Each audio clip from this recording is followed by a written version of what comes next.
Morning मित्रांनो, आता आपण निघतोय श्रीशैलम मधून आणि आपला पुढचा प्रवास चालू होतोय महानंदीकडे. जेव्हा श्रीशैलम किंवा तिरुपतीला जातात ना, तेव्हा असं मान्यता आहे की महानंदीला पण गेलं पाहिजे, तिथं पाया पडलं पाहिजे. श्रीशैलम ते महानंदी अंतर रस्त्याने साधारण 200 ते 220 किलोमीटर आहे आणि प्रवासाचा वेळ पाहाल तर अंदाजे 5 ते 6 तास हे रस्ता आणि ट्रॅफिकनुसार व्हॅरी होऊ शकतं. महानंदी हे आंध्र प्रदेशातील नंद्याल जिल्ह्यातील प्रसिद्ध शिवक्षेत्र आहे. इथे भगवान शिवाची महानंदेश्वर रूपात पूजा केली जाते. हे ठिकाण निसर्ग, अध्यात्म आणि प्राचीन मंदिर वास्तुकलेसाठी प्रसिद्ध आहे.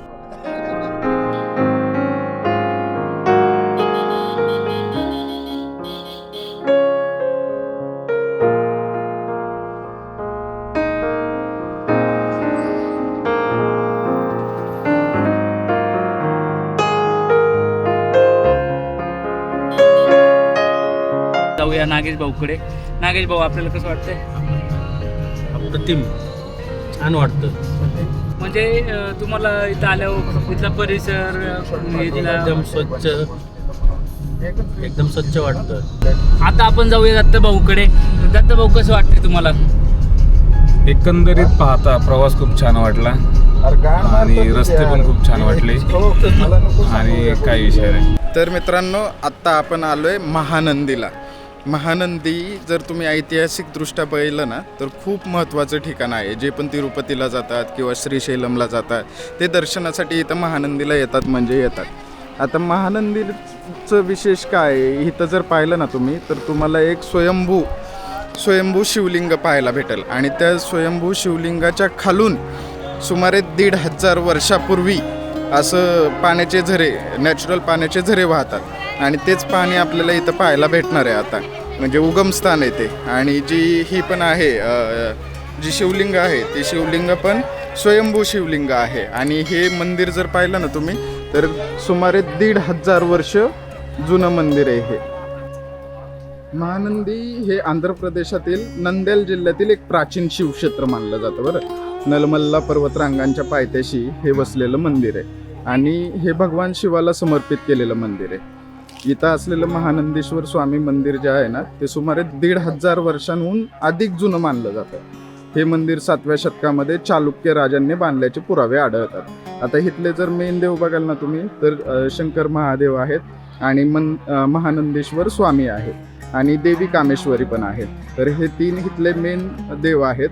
आणि इथली सगळ्यात मोठी ओळख जर सांगायचं म्हणलं ना, तर इथं क्रिस्टल क्लिअर नैसर्गिक पाण्याचं कुंड पाहायला भेटतं आपल्याला.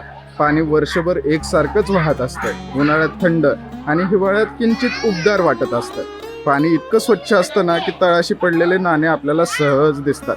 मंदिरात शिवलिंगा खालून नैसर्गिक झरे उगम पावतात असे मानले जाते. आत्ताच महानंदीचं दर्शन करून झालं. महानंदी मंदिरामध्ये ना एक गोष्ट खूप डिसअपॉइंटिंग वाटली की तिथं दर्शनासाठी तिकीट आहेत. म्हणजे फ्री दर्शन पण आहे, पण फ्री दर्शन कोण हेच करत नाही, गाईडच करत नाही फ्री दर्शनसाठी.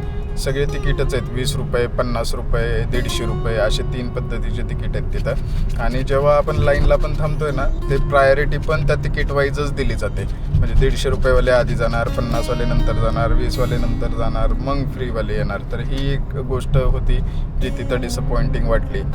आणि दुसरी गोष्ट म्हणजे आवडलेल्या गोष्टी भरपूर आहेत. जसं की आत्ता जे सांगितलं होतं मी की शिवलिंगाच्या खालूनच पाण्याची धार येते.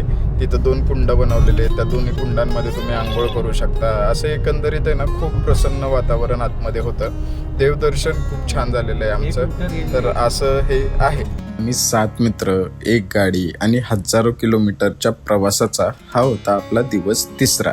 दिवस 3ऱ्यामध्ये आपण महानंदीचे दर्शन केले आणि इथून आपण चालणार आहोत पुढच्या प्रवासासाठी. तर भेटूयात पुढच्या ब्लॉगमध्ये. आम्ही 7 मित्र निघालो आहोत हजारो किलोमीटरच्या प्रवासाला एका गाडीत. आज पोचलोय आपण एका नवीन डेस्टिनेशनला, ज्याचं नाव आहे बेलम केव्ह. चला एक्सप्लोर करूया.